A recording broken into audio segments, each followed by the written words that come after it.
Perkenalkan, nama saya adalah Ardian Dani dari jurusan Cybersecurity. Perkenalkan, nama saya William Hastanta, mahasiswa BINUS, jurusan Cybersecurity. Perkenalkan, saya Jessica Giovanni Kennedy, mahasiswa Bina Nusantara, jurusan Cybersecurity.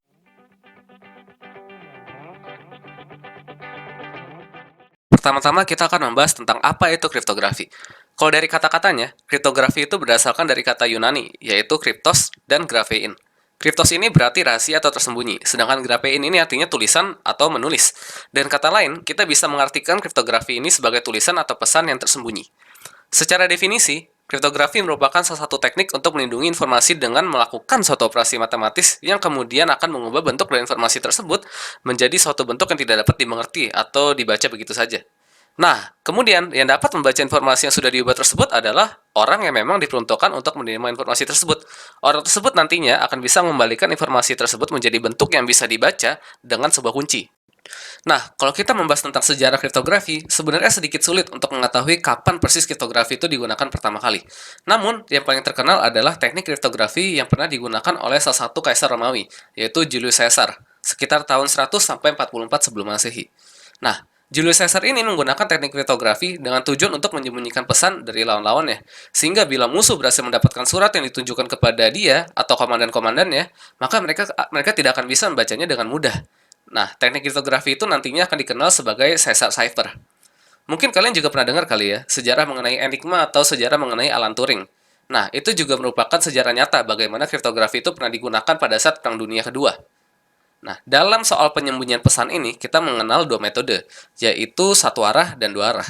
Satu arah berarti pesan itu ketika diubah bentuknya, pesan tersebut tidak akan bisa dikembalikan lagi ke bentuk semula. Nah, dalam dunia computer science, ini dikenal sebagai hashing, yang nanti akan dijelaskan lebih detail. Kalau yang dua arah, berarti pesan itu ketika diubah bentuknya, pesan tersebut bisa dikembalikan ke bentuk semula. Nah, dalam dunia computer science, ini dikenal sebagai encryption, yang nanti akan dijelaskan. Nah, sekarang apa sih tujuan dari kriptografi itu? Kriptografi itu sebenarnya bertujuan untuk menyembunyikan pesan, file, data-data, atau hal apapun agar tidak bisa dibaca oleh pihak yang tidak berwenang. Dalam kehidupan sehari-hari, sebenarnya tuh kita sering sekali menggunakan kriptografi tanpa kita sadari. Contohnya pada saat kita ingin melakukan login pada sosial media. Nah, pada saat login, kita kan akan masukkan data-data seperti email, username, password, dan sebagainya ke dalam aplikasi gitu ya, melalui website atau mobile gitu. Sebenarnya, apa yang kita masukkan tersebut itu bisa dicuri oleh hacker dengan teknik serangan seperti man in the middle attack. Namun apa sih yang membuat si hacker tidak bisa membaca apa yang kita masukkan? Nah, jelas kriptografi ya. Kriptografi ini membuat pesan yang kita kirimkan tidak bisa dibaca oleh sembarangan orang dan hanya bisa dibaca oleh pihak yang berwenang. Dalam kasus ini adalah dari pihak sosial medianya. Contoh lain dari penggunaan kriptografi adalah VPN. Mungkin kalian pernah dengar mengenai VPN. VPN atau Virtual Private Network merupakan suatu service yang dapat kita gunakan untuk melindungi aktivitas kita sehari-hari di internet. Nah, VPN dapat membuat segala pesan yang kita kirim atau segala data yang kita kirimkan di internet tidak bisa dibaca oleh sembarangan orang. Bagaimana cara VPN melakukan tersebut? Ya, jelas dengan menggunakan kriptografi. VPN akan melakukan enkripsi terhadap segala pesan ataupun data yang kita kirimkan sehingga menjamin kita tetap aman. Oke, selain untuk menyembunyikan pesan atau data, kriptografi juga berguna untuk menjaga integritas data. Teknik kriptografi yang akan digunakan di sini adalah hashing, yang kemudian akan digunakan untuk checksum yang nanti akan dijelaskan nanti lebih detail. Oke, tentunya masih ada banyak sekali aplikasi kriptografi dalam kehidupan nyata, seperti disk encryption, database hashing, file encryption, SSH, dan sebagainya. Namun, kita tidak akan bahas semua. Dari contoh-contoh tersebut, kita dapat lihat betapa pentingnya kriptografi dalam melindungi data dan privasi kita. Nah, sekarang saya akan membahas salah satu metode enkripsi yang sangat amat sederhana, yaitu Caesar Cipher, atau orang juga biasa menyebutnya sebagai rotation cipher, di mana ketika kita ingin melakukan enkripsi atau dekripsi, kita hanya perlu menggeser setiap huruf yang ada di satu kata gitu, sangat-sangat mudah. Nah, jadi ini gambarannya, dan agar lebih jelas akan langsung saya jelaskan saja dengan contoh ya. Jadi dalam Caesar Cipher ini kita membutuhkan satu kunci atau key gitu. Kunci tersebut merupakan jumlah pergeseran yang ingin kita lakukan. Misalnya saya memiliki pesan ayam dan kunci saya adalah 5. Maka saya akan melakukan pergeseran sebanyak 5 kali untuk setiap huruf yang ada di pesan ayam tersebut. Nah, berikut adalah gambarannya. Misalnya saya punya huruf A. Saya ingin enkripsi dan kunci 5. Berarti saya akan melakukan pergeseran 5 kali. Berarti habis A itu kan B ya. Jadi B, C, D, E, F. Nah, maka A akan berubah menjadi F. Huruf selanjutnya ada Y gitu. Saya geser 5 kali berarti Z. Nah, Z kan sudah di ujung nih. Ketika sudah di ujung, kita akan kembali ke titik awal yaitu A. Berarti Z, A, B, C, D. Nah, maka huruf Y ini akan berubah menjadi D. Nah, jadinya ketika semuanya sudah digeser gitu, pesan akhir kita adalah FDFR. Jadi pesan kita yang sudah terenkripsi adalah FDFR. Nah, untuk melakukan proses dekripsi atau proses pengembalian yang ke bentuk semula, ya gampang saja ya, kita hanya perlu mengembalikannya tapi berlawanan arah gitu. Jadi tadi kita sudah punya huruf F, kita geser 5 kali tapi mundur. Jadi E, D, C, B, A. Nah, berarti F akan menjadi A. Begitu seterusnya, maka kita akan mendapatkan pesan semula kita, yaitu ayam.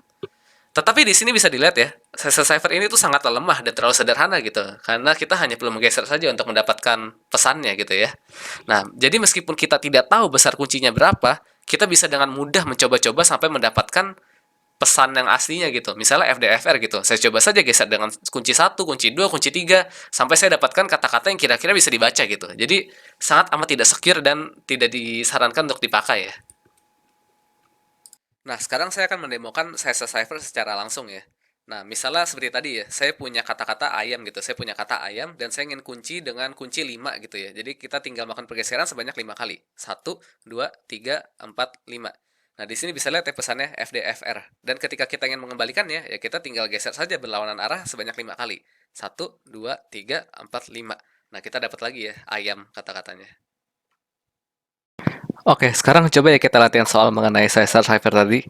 Misalnya saya mempunyai kata yaitu burung dara, dan saya ingin enkripsi menggunakan cipher dengan kunci 13. Lalu, jadi apa nanti ciphertextnya?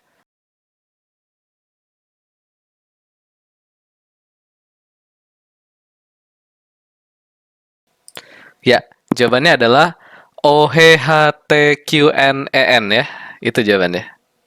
Nah, sekarang kita akan membahas mengenai permutation cipher. Permutation cipher merupakan metode kriptografi dengan cara melakukan pemindahan posisi dari isi data. Contohnya adalah transposition cipher. Nah, contohnya kita memiliki text transposition dan key 5. Key 5 berarti akan ada 5 kolom. Kemudian, untuk melakukan enkripsi, kita masukkan huruf yang ada dalam teks satu persatu secara horizontal. Setelah itu, hasil enkripsinya bisa kita dapatkan dengan membaca secara vertikal. Dalam contoh ini, hasil enkripsi adalah TPIROOASNNIST. Oke, supaya lebih paham, saya akan berikan soal dengan plain text cyber security dan key 4. Apa cybernya?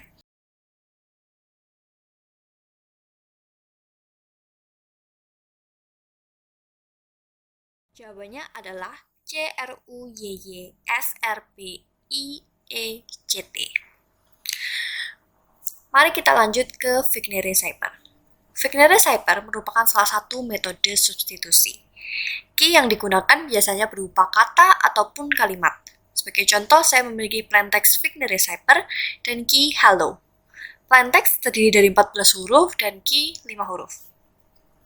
Pertama-tama, kita akan mencari indeks dari setiap huruf yang ada di plain text dan key. Kemudian, kita sesuaikan panjang kunci dengan plain text yang ada. Jadi, kita lakukan pengulangan. Setelah sesuai, kita tambahkan indeks dari plain text dan indeks dari key. Mirip seperti Caesar cipher.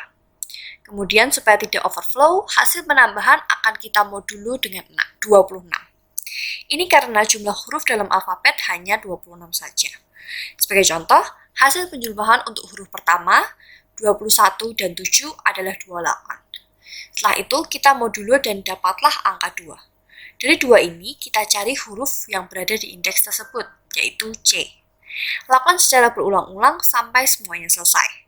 Maka hasil akhirnya adalah CMR PBLVPNWWLPC. Kita lanjut ke one-time path cipher. One-time path cipher ini memiliki keamanan enkripsi yang lebih baik daripada Vignere cipher. Bahkan bisa dikatakan bahwa sistem keamanan yang luar biasa sempurna ini dan sangat sulit ataupun mustahil untuk dipecahkan. Misalnya kita mempunyai teks dengan panjang 10 huruf. Nah, tiap huruf akan dienkripsi menggunakan perhitungan yang berbeda dengan panjang kunci yang sama dengan panjang huruf. Jadi tidak akan ada pola berulang yang relatif mudah untuk ditebak. Berbeda dengan Vignere cipher tadi, yang kuncinya bisa lebih pendek dari panjang huruf dan nantinya akan digunakan secara berulang. Nah, namun kelemahan dari one-time path ini adalah key-nya tidak boleh hilang, karena jika hilang maka sudah sangat susah untuk dipecahkan kembali. Contohnya di sini saya memiliki plaintext one time pad dan key GWTSHJNISC. Sudah terlihat berbeda bukan? Key-nya lebih random dan memiliki panjang yang sama dengan panjang plaintext. Untuk cara enkripsinya sendiri, bisa dikatakan sama dengan Vignere yang tadi. Sudah kita bahas, yaitu indeks plaintext ditambah indeks key di modulo 26. Maka, hasil enkripsi dari contoh ini adalah UJXLPVRXSV. Nah, jenis-jenis enkripsi yang sudah dijelaskan tadi adalah metode tradisional yang sudah digunakan dari zaman sebelum komputer muncul. Karena komputer dapat melakukan perhitungan matematika rumit dalam waktu yang cepat, maka metode-metode tradisional tersebut sangat mungkin diselesaikan oleh komputer. Oleh karena itu, kita membutuhkan enkripsi modern. Apalagi di era internet ini, semua orang bebas melakukan komunikasi kepada siapa saja dan di mana saja. Jadi sangat penting untuk menjaga kerahasiaan pertukaran data di internet. Metode enkripsi modern sendiri dibuat menggunakan rumus matematika yang kompleks, yang dapat melakukan enkripsi terhadap data yang sulit untuk dipecahkan oleh komputer sekalipun. Kekuatan enkripsi diukur dari seberapa lama waktu yang dibutuhkan oleh komputer untuk mencoba setiap kombinasi key yang ada. Modern cipher secara umum dibagi menjadi dua, yaitu symmetric dan asymmetric encryption, yang digunakan sehari-hari untuk melakukan berbagai aktivitas seperti menulis surel, membaca artikel, melakukan belanja online, dan lain-lain. Nah, sekarang untuk metode enkripsi modern yang pertama ada symmetric encryption. Symmetric encryption adalah metode enkripsi yang menggunakan satu key yang sama untuk melakukan proses enkripsi dan juga dekripsi. Jadi, kalau kita melihat sebelum-sebelumnya, yaitu metode enkripsi tradisional, semuanya itu berjenis symmetric encryption. Symmetric encryption menggunakan perpaduan dari metode enkripsi tradisional, rumus matematika yang sulit, dan berbagai teknik lainnya supaya hasil dari enkripsi sulit ditebak bagi pihak yang tidak mempunyai key. Karena rumus matematika yang sulit itu, jika contohnya ada seorang hacker yang ingin mencoba-coba setiap kombinasi key yang ada, dibutuhkan miliaran tahun untuk menggunakan teknologi komputer sekarang untuk menebak apa key tersebut. Akan tetapi, kesulitan dalam symmetric encryption adalah bagaimana kita mencapai posisi di mana kedua pihak yang ingin berkomunikasi dapat mempunyai key yang sama, supaya orang lain tidak dapat mengetahui isi dari percakapan mereka. Nah, selanjutnya ada asymmetric encryption. Asymmetric encryption adalah solusi dari masalah yang dimiliki oleh symmetric encryption, yaitu asymmetric encryption dapat melakukan enkripsi dan dekripsi tanpa harus memiliki key yang sama. Dengan menggunakan rumus matematika yang sulit, asymmetric encryption akan membuat sepasang kunci yang dinamakan public key dan private key. Apapun data yang dienkripsi oleh public key hanya dapat didekripsi oleh pasangan private key-nya tersebut, dan begitu juga sebaliknya. Contoh, jika Alice dan Bob ingin bertukar pesan secara aman, maka pertama-tama Bob akan membuat sepasang public key dan private key Bob, dan Alice juga akan membuat sepasang public key dan private key. Lalu, Alice akan memberikan Bob public key-nya, dan setiap kali Bob ingin mengirim pesan, maka pesan itu akan dienkripsi dengan public key Alice. Supaya Alice dapat membaca pesan Bob, maka pesan itu didekripsi dengan private key Alice. Hal sebaiknya dapat dilakukan jika Alice yang ingin mengirim pesan ke Bob. Nah, selanjutnya adalah hashing. Hashing adalah teknik kriptografi yang mengambil sebuah input dan mengubahnya menjadi sebuah output dengan ukuran tertentu. Akan tetapi, tidak seperti encryption, output tersebut tidak dapat dikembalikan lagi menjadi inputnya dengan menggunakan key. Seperti gambar di bawah, input yang dapat di-hashing dapat berupa file, teks, gambar, suara, dan berbagai data lainnya. Input tersebut dimasukkan ke sebuah hash function, yaitu fungsi matematika rumit satu arah yang mengubah input menjadi output yang dinamakan digest, yang mempunyai ukuran, contohnya 25 karakter. Hashing sendiri berbeda dengan enkripsi, karena tujuannya bukan untuk mengirim pesan secara aman, melainkan untuk menyimpan data secara aman. Kenapa sih kita ngelakuin hashing? Contohnya, belakangan ini banyak kasus database yang dijebol oleh hacker. Jika data yang disimpan dalam database seperti password dilakukan hashing, maka hacker akan mempunyai kesulitan dalam mengetahui isi dari database tersebut. Selain itu, hashing juga dapat digunakan untuk mengecek kesamaan dan validasi dari data.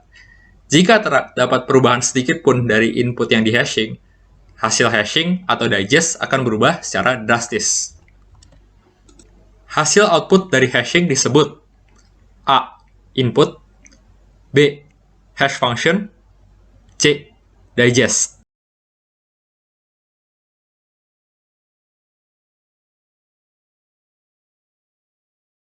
Jawabannya C. Digest. Contoh modern cipher dalam penggunaan sehari-hari. HTTPS merupakan salah satu contoh dari implementasi modern cipher dalam kehidupan sehari-hari. Implementasi ini menggunakan 3 hal dari modern cipher, yaitu asymmetric encryption, symmetric encryption, dan hashing. HTTPS atau Secure Hypertext Transfer Protocol merupakan protokol yang kita gunakan saat kita mengunjungi suatu website secara aman. Protokol ini dipakai supaya kita dapat berkomunikasi, melakukan online shopping, serta melihat konten website dengan aman. Dalam HTTPS, asymmetric encryption digunakan untuk menentukan suatu kunci yang nantinya akan digunakan dalam enkripsi pesan. Kunci tersebut akan kita gunakan sebagai key dalam melakukan symmetric encryption pesan kita. Untuk memastikan data yang diterima atau dikirimkan dari pihak yang kita berkomunikasi tidak diubah, dimodifikasi, atau dirusak, data tersebut dapat di-hashing dan dibandingkan apakah hasilnya sama atau berbeda. Jika hasilnya berbeda, maka kita dapat mengetahui bahwa data tersebut sudah diubah.